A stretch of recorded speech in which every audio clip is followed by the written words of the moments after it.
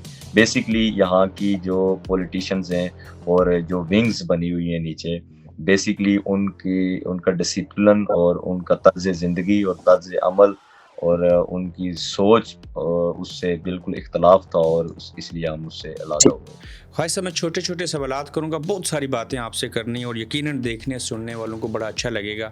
خواجہ صاحب آپ کے ڈڈیال میں ایک چھوٹی بچی کو جان سے مار دیا گیا، آپ ہی کے ڈڈیال کے اندر منشیات کا یہ گڑھ ہے۔ آپ بہت چھوٹے ہوئے ہوں گے، یا میں بھی چھوٹا تھا، جب علی محمد چچا جیسے ایک با کردار اور باصلاحیت وکیل اور سیاستدان کو قتل کیا گیا۔ یہ جب واقعات آپ سنتے ہیں یا جو سنے اور جو آنکھوں نے دیکھے، تو دل پہ کیا گزرتی ہے؟ بیسکلی لاقانونیت ہے، لاقانونیت کی بنیاد پہ آج بھی وہ لوگ دندناتے پھرتے ہیں، اور آج بھی جیسے آپ نے بتایا کہ ہم نے جیسے تامبل کی فلم ہے، وہ جب ہم نے دیکھتے تھے، اور یہاں پہ جب پریکٹیکل ہم دیکھتے تھے جو ہو رہا ہے زندگی میں، تو اس میں اور وہاں کی فلموں میں کوئی فرق نظر نہیں آ رہا تھا۔ اور بالکل آپ کی بات یہ سچ ہے کہ جو علی محمد چاچا وزیر قانون تھے، اور جب ان کے جو قتل کا حساب نہیں ہو سکا اس قانون کی کتاب میں، اور جب ہم نے دیکھا کہ یہاں پہ جو بڑا مافیا ہے وہ آج بھی اپنے گھروں میں آرمی چیف جیسے بندوں کو اور دیگر ایسے لوگوں کو بلا کر لوگوں کو بلیک میل کرنا اور ان سے تعلق کا اظہار کر کے لوگوں کی سوچوں پہ قابض ہونا، یہ چیزیں ہم نے دیکھی تو بالکل فکر کے ساتھ اس تحریک کے ساتھ جڑے کہ ہم اس افسردہ نظام کا خاتمہ چاہنے والے لوگ ہیں۔ خواجہ صاحب اگر علی محمد چچا کے قاتل کو تلاش کرنا ہے تو کوٹلی کی جیل میں چلے جائیں، وہاں ایک سزائے موت کا قیدی ہے، میں اس سے ملا ہوں، تنہائی میں ملا ہوں، وہ پتہ ہی کہ ایسا قیدی ہے اور کیسا قاتل ہے۔ خواجہ صاحب ایک ایسا قاتل ہے جو مقتول علی محمد چچا کو ہر سال 4 قرآن پاک اس کے لیے پڑھتا ہے اور تہجد کی نماز پڑھ کے روزانہ اس کی بخشش کے لیے دعائیں کرتا ہے۔ کون؟ قاتل مقتول کے لیے۔ یہ دنیا کی تاریخ میں کوئی ڈائریکٹر، کوئی مصنف یہ قصہ سنے تو اس کے اوپر فلم بنائے یا کوئی ناول لکھ دے، اس کے اوپر پھر کبھی بات ہوگی۔ یہ بڑی دردناک کہانی ہے ہماری سوسائٹی کی۔ تو خواجہ صاحب میں آگے چل کے پوچھنا یہ چاہ رہا ہوں آپ سے کہ جو جوائنٹ عوامی ایکشن کمیٹی تھی، اس کا آغاز کرنے کے لیے وہ کون سا نقطہ تھا جہاں سے آپ نے آغاز کیا اور دن اور رات کو سڑکوں کے اوپر بیٹھے رہے، بھوک ہڑتال کی؟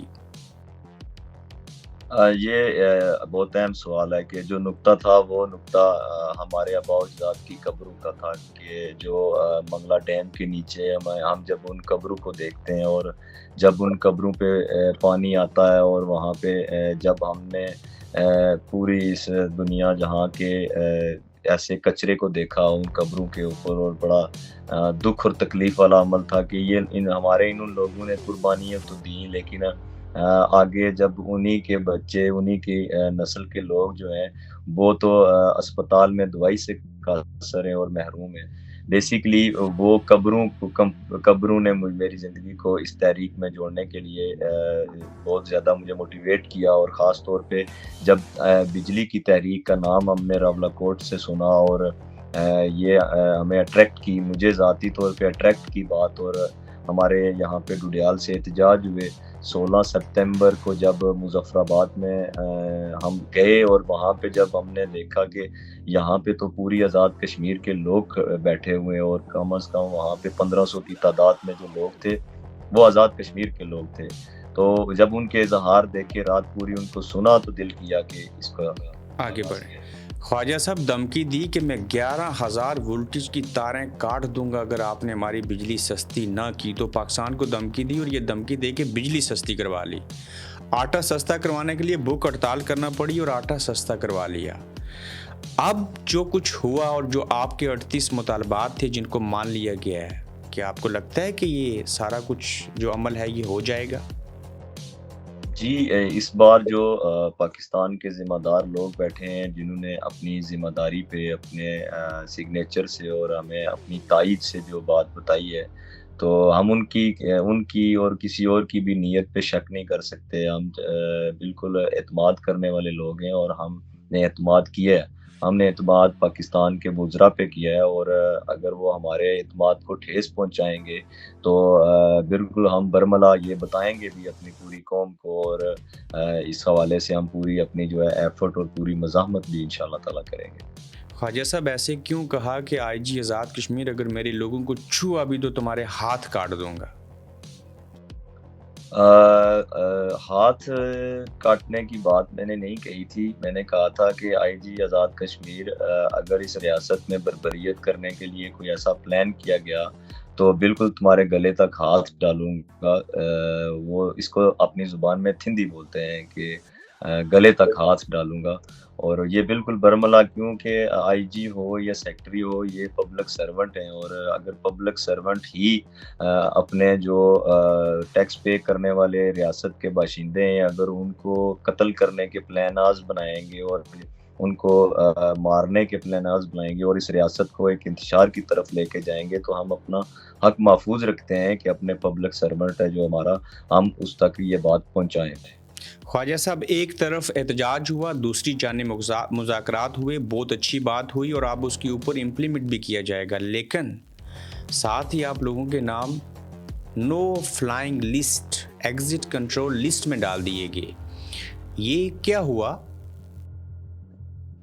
ہم نے انہیں واضح بتایا تھا، جو چیف سیکرٹری صاحب تھے اور جو وہاں پہ لوگ بیٹھے ہوئے تھے مذاکرات کے لیے بھی، ہم نے انہیں کہا ہے کہ ہمارے پاس انفارمیشن ہے، ہمیں اسی وقت یہ بات پتہ چل گئی تھی، اور ہم نے انہیں کہا کہ ایسے کافی زیادہ لوگ ہیں جن کو آپ نے ای سی ایل میں ڈالا ہوا ہے، تو انہوں نے اپنے اسی اعتماد کا اظہار کیا کہ آپ ہم پہ اعتماد کریں، انشاءاللہ تعالیٰ آپ کے نام اس ای سی ایل میں نہیں ہوں گے۔ تو ہم باقاعدہ ابھی تک اس چیز کو کلیریفائی کرنے کے لیے اپنے ریسورسز لگا رہے ہیں کہ ہمیں یہ کلیریفائی چیزیں ہوں اور ہم اس پہ اگلا سٹیپ لیں۔ ایسا نہیں ہو سکتا، ہم اپنی ذات پہ تو کمپرومائز کر سکتے ہیں، لیکن اپنے ساتھیوں اور اپنی ریاست کے غیرت مند نوجوانوں پہ انشاءاللہ کوئی کمپرومائز نہیں کریں گے۔ ریاست کی بات کی، آپ پاکستانیت کی بات کریں گے، اس سے قبل دو باتیں آپ سے کروں اور پھر میں ان ساری چیزوں کے اوپر آتا ہوں کہ کیا ایکٹ لگے گا، کیا چیزیں ہوں گی اور آگے کا لائے عمل کیا ہے۔ خواجہ صاحب اگر میں آپ سے کہوں اور میں نعرہ لگاؤں کہ پاکستان زندہ باد، تو میرے ساتھ نعرہ لگائیں گے؟ جی بالکل، کیوں نہیں، خوشی سے۔ پاکستان زندہ باد۔ پاک آپ کا 25 کروڑ مسلمان وہاں کا رہنے والا ہمارے دل میں ہے، اور ہم ان سے محبت کرنے والے لوگ ہیں۔ کیا آپ یہ بھی کہیں گے کہ پاک فوج زندہ باد؟ پاک فوج بالکل، ہم تو یہ چاہتے ہیں نا کہ جو آزاد کشمیر ہے اور جو مقبوضہ کشمیر ہے اور جو گلگت بلتستان ہے، ہم تو اپنی ریاست کی فوج کی بات کرتے ہیں، اور جو پاک فوج ہے ہم اس سے بھی کبھی انکار نہیں کرتے، کیونکہ وہ ایک ملک کی ایک مہذب فوج ہے، ہم نے کبھی بھی اس سے انکار نہیں کیا، اور نہ ہی ذاتی طور پہ میں اسے انکار کرتا ہوں۔ تو اگر کسی کی تسکین کے لیے، اگر کسی کی خوشی کے لیے، یہ چیزیں ایسی ہیں یہ جو جب دل سے نکالی جائیں، دل سے کہی جائیں، تو وہ سیوٹ کرتی ہیں، وہ پیاری لگتی ہیں اور اچھی لگتی ہیں۔ تو اگر کسی کا کوئی ابہام ہوگا تو انشاءاللہ تعالی ہم نے واضح بتایا، یہ بات ہم نے اداروں کو بھی بتائی اور پاک فوج کے ذمہ دار لوگوں کو بھی ہم نے بتائی کہ ہم دشمن ہیں ظالم کے۔ اگر وہ ظالم کسی بھی صف میں کھڑا ہوگا تو ہماری اس سے دشمنی ہوگی. باقی اوورآل ہماری کسی سے کوئی ایسی دشمنی نہیں ہے. تو الحمدللہ ان سے پیار کرتے ہیں سب سے. بہت اچھی بات کی آپ نے خواجہ صاحب. پاکستان ہمارا ہے, ہم ان کے ہیں, ہم ایک ہیں. ساری چیزیں چھوڑیں, کشمیر اور پاکستان, ہم سارے مسلمان ہیں اور مسلمان آپس میں بھائی بھائی ہوا کرتے ہیں. لیکن خواجہ صاحب یہ پیمز کے اندر درجنوں اسلام آباد پولیس والے داخل ہیں اور دیر کوٹ کا تھانہ بھرا ہوا ہے. میرے پروڈیوسر دیکھ کے آئیں تو ان پولیس والوں کو کس نے اور کیوں مارا دوران جوائنٹ عوامی ایکشن کمیٹی کے احتجاج کے؟ ہم نے آخری ٹائم سے لے کے پہلے دن تک صرف یہی کمپین کی کہ پولیس والے ہمارے بھائی ہیں. اور ہمیں اس سے پہلے بھی جب آپ نے دیکھا ہوگا کہ مظفر آباد میں ایک پرامن مارچ کیا اور وہاں پہ ان 3 بچوں کو شہید کیا گیا, ان 3 بچوں کو گولیاں ماری گئیں. اور اس بار بھی ہمارے سب سے پہلے جو شروع ہوا وہ مظفر آباد میں, وہاں پہ فائرنگ ہوئی. دیر کوٹ میں ہمارے بچوں کو شہید کیا گیا اور پلاک سے ہم نے اپنے ایک نوجوان کی لاش اٹھائی اور اسے قبر میں ڈالا. ہمارے کسی میں خاص طور پہ جو جہاں کا رہنے والا ہوں وہاں کی چیزوں کو میں واضح اور کلیئر بتا سکتا ہوں کہ میں نے ڈوڈیال سے لے کے پلاک تک, چکسواری اور گردونوا جہاں جہاں پہ یہ کام ہوا, میں نے کسی بھی پروٹیسٹر کے ہاتھ میں اسلحہ نہیں دیکھا, کسی ویڈیوز میں اسلحہ نہیں دیکھا, کسی کے آئینی شواہد کے ساتھ ملا اور اس نے مجھے یہ بتایا ہو کہ کسی پرائیویٹ انسان کے پاس اسلحہ تھا تو میں پھر بھی ایگری کرتا ہوں. لیکن میں نے وہاں پہ دیکھا کہ ہمیں نقاب پوش تھے جو ہم یہ محسوس کرتے ہیں کہ جو ہائر کیے گئے باہر سے, جن کی تعداد 25 تھی, اور وہ پلاک پل کے اس پہاڑی کے اوپر ایک سرکاری گاڑی نے چھوڑا, اور وہ جو پرائیویٹ لوگ تھے, نقاب پوش لوگ تھے, جن کے پاس چند کے پاس اسلحہ تھا اور چند کے پاس مختلف چیزیں ان کے ہاتھوں میں تھیں. جب وہ اوپر جاتے ہیں اور اس کے بعد 1 گھنٹے بعد فائرنگ شروع ہوتی ہے, اور فائرنگ کے بعد یہ اتنا بڑا منظر ہم دیکھنے کو ہمیں ملتا ہے, میں یہ ذاتی طور سمجھتا ہوں کہ ان سب کا ذمہ دار یہاں کی ایڈمنسٹریشن ہے, یہاں کی حکومت ہے, جنہوں نے بچوں کی لاشوں کو گرا کر عوام کے اندر اشتعال ڈالا. اور جب عوام کے اندر اشتعال آیا تو جس کا بیٹا مرا ہوا تھا, جس کا بھائی مرا ہوا تھا, وہ روتا چلاتا اور اس کے جو بس میں تھا اس نے وہ کیا. لیکن جو خواجہ صاحب سوری ٹو انٹرپٹ یو, پلاک پل آپ کے علاقے میں آتا ہے, وہاں پہ پولیس کے ہیلمٹ, وردیاں, ٹی شرٹس لگا کے لنڈا بازار بنا دیا گیا. یہ کب اور کس عمل کے بعد ہوا؟ جی, یہ جب ہم مارچ سے چلے گئے, ہم مارچ لے کے ہم راولا کوٹ کی طرف, یقیناً غالباً راولا کوٹ ہم پہنچے, اور یہ عمل اس وقت ہوا, اور یہ عمل بھی ایک پراپرگنڈے کے تحت کیا گیا, کیونکہ وہ جو وردیاں لگائی گئیں وہ چن کے ہمارے جو آئے تھے اسلام آباد پولیس کے بھائی, چن کے ان کی صرف لگائی گئی, صرف اور صرف ان دونوں جو ریاست کے بسنے والے لوگ ہیں, جو ان کے اندر ایک لائن کھینچنے کے لیے یہ سارا عمل کیا گیا. اور یہ بہت دکھ والا عمل تھا. مارچ اس سے پہلے کافی ٹائم پہلے گزر چکا تھا, یہ بہت بعد کا عمل. ٹھیک. سردار امان ہوں, شوکت نواز میر ہوں, یا خواجہ میران ہو, یا غلام مجتبیٰ ہوں, ایک نذیر گیلانی صاحب جو بھی ان کا نام ہے, آپ میں سے کسی ایک شخص نے یہ نعرہ لگایا کہ پاکستان جائے بہاڑ میں؟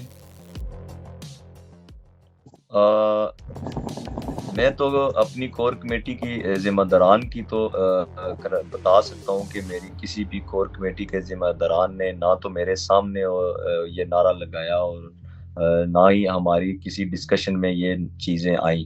ہاں, اگر کوئی اپنے پلیٹ فارم سے یہ بات کرتا ہے یا کوئی اپنے نظریے سے یہ بات کرتا ہے تو اس کو ہم اور آپ اور کوئی بھی نہیں روک سکتا. بالکل ایسا ہی ہے. اور خواجہ صاحب, آپ کسی ایکٹ کے تحت دہشت گردی کی دفعات لگا کے کچھ لوگوں کے اوپر جو ویڈیو سامنے آئی تو ایف آئی آر شاید ہوئی, اور اس طرح کے خدشات ہیں, جبکہ آپ تو یہ کہہ رہے تھے کہ جو پہلے سے ایف آئی آر ہیں جوائنٹ عوامی ایکشن کمیٹی کے لوگوں کے اوپر وہ بھی ختم ہونی چاہیے. تو یہ عمل سارا کس طرف جائے گا؟ جی, بیسیکلی یہ عمل تو ہم چاہتے ہیں کہ جو ریاست کے ذمہ داران لوگ ہیں وہ اس جوڈیشل کمیشن کے نیچے آئیں, اور اس سارے وقوعات کے جوڈیشل کمیشنز بنے اور ہائی کورٹ کے جج کے نگرانی میں یہ ساری انکوائری ہو. اور ٹھیک ہے، جو ذمہ دار ہے، ہم یہ چاہتے ہیں جو ہمارے پاس شواہد ہیں وہ ہم دیں گے اور ہم یہ ثابت کریں گے کہ یہ جو ایڈمنسٹریشن ہے اور جو پولیس کے لوگ ذمہ داران ہیں ان لوگوں پہ یہ ایکٹس لاگو ہوتے ہیں اور ان لوگوں پہ ہوتے ہیں کہ جو لوگ مظفر آباد میں مسلم کانفرنس کے وہ لوگ جو سیدھی گولیاں چلاتے ہیں. ٹھیک، 1.5 منٹ میں آپ سے 3 سوال پوچھنا چاہ رہا ہوں خواجہ صاحب. اسلام آباد کی پولیس کشمیریوں کے شناختی کارڈ دے کے ان کو مار رہی ہے اور ویڈیو، آڈیو، بیانات، پریس کانفرنس سب کچھ سامنے آ چکا ہے. کیا آپ پیغام دینا چاہیں گے پاکستان کی عوام کو اور خاص کر اداروں کو اور قوم کو اور پولیس والوں کو؟ جی، میں اپنے تو ان پاکستان کے بھائیوں سے تو یہی کہنا چاہتا ہوں کہ اس ظلم کی چکی میں آپ بھی پیس رہے ہیں، ہم بھی پیس رہے ہیں. چند وہ طبقہ بیٹھا ہوا ہے جو آپ کو بھی اس نے غلام بنایا ہے اور ہمیں بھی اس نے غلام بنایا ہے. اور آپ کو ان تمام جو مس انڈرسٹینڈنگ ہے اس سے باہر نکل کے اپنے ہمارے اور آپ کے رشتے کو مضبوط کرنا چاہیے اور صرف ظالم کے خلاف ہمیں متحد ہو کے لڑنا چاہیے.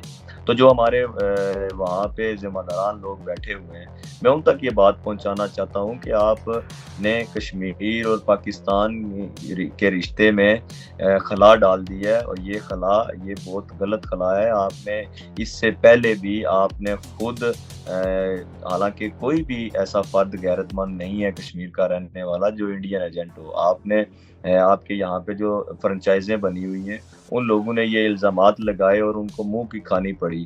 یہ چیزیں ہوتی رہیں اور اس کے بعد اب جو عمل ہے جو پاکستان میں ہماری وہ جو اسلام آباد کی پولیس ہے، میں ان کے ذمہ داران کو یہ کہنا چاہتا ہوں کہ وہاں پہ ہمارے لوگ اربوں روپے کا انویسٹمنٹ کرتے ہیں. وہاں پہ لوگ ہمارے اربوں روپے کی آپ کو جو اوورسیز آتے ہیں ان کی انویسٹمنٹ آ رہی ہے. آپ کے پاس وہاں پہ کشمیریوں کا ایک بہت بڑا ایسٹس ہے. وہاں پہ ہمارے بکلا ہیں، ہمارے پروفیسر ہیں، ہمارے وہاں پہ بزنس کمیونٹی بہت بڑی ہے. تو آپ ایسا عمل نہ کریں کہ آپ کو یہ چیزیں بہت زیادہ آنے والے دنوں میں مشکل پڑے کہ اگر یہ خلا ہمارے بچوں کے ذہن میں بیٹھ کی تو یہ بہت بڑی ایک خلا ہوگی. ہم نے پہلے لاشیں اٹھائی ہیں، ہم نے تو آپ کو لاش نہیں بھیجی لیکن یہاں پہ ہم نے لاشیں اٹھائی ہیں.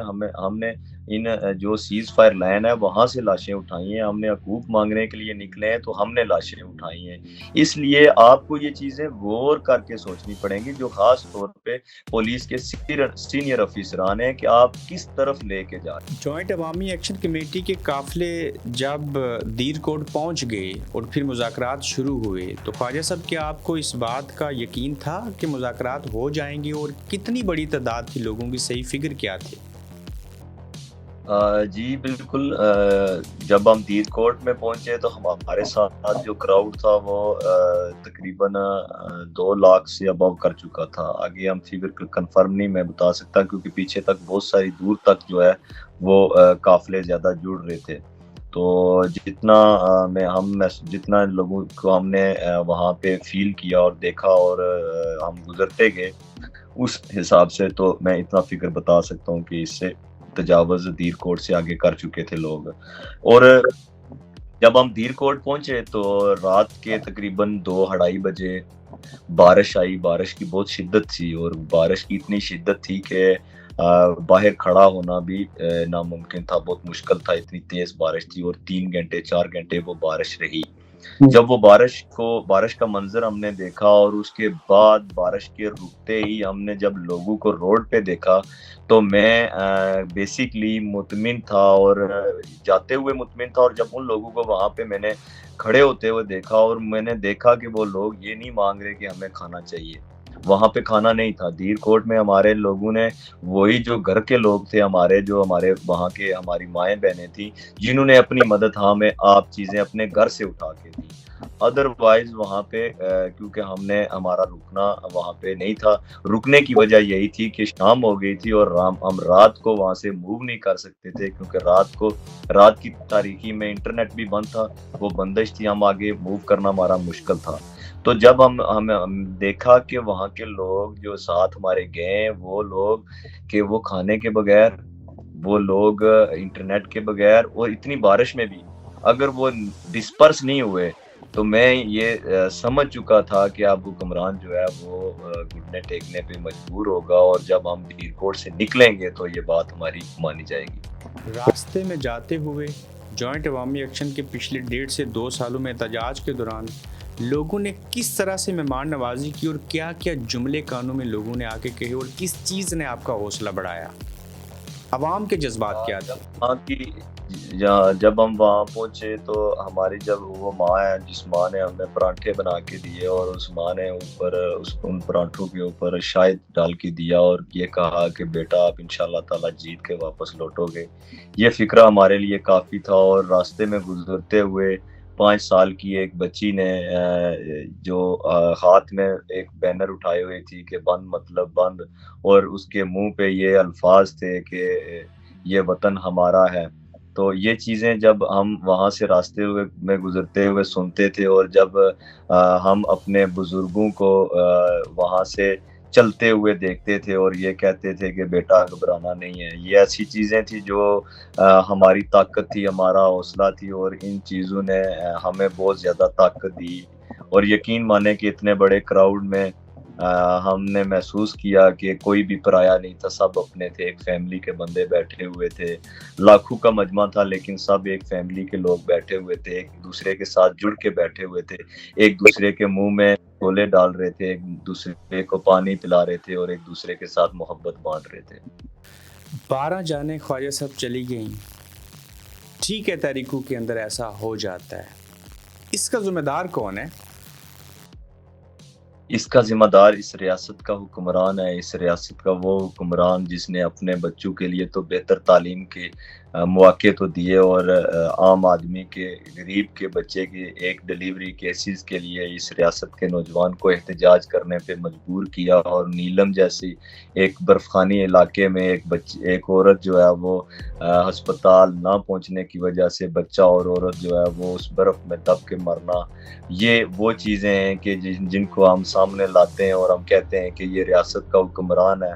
جس حکمران نے ہم سے ووٹ تو لیا، چندہ تو لیا، ہم سے بنگڑے تو ڈلوائے، جس ریاست کے حکمران نے ہم سے ڈول تو مروائے، لیکن مشکل وقت میں وہ حکمران اپنے گھروں سے نہ نکلا، اور اس حکمران نے اپنی اس عوام کو بے یار اور مددگار چھوڑ کے اور صرف چند لوگوں کو خوش کرنے کے لیے، وہ چند لوگوں کو مطمئن کرنے کے لیے اس ریاست کو چھوڑ کے باہر چلے گئے، اور عوام کو جو ہے وہ یہاں پہ رلتا اور یہاں پہ تڑپتا چھوڑ کے یہاں سے بھاگے اور دیکھتے رہے۔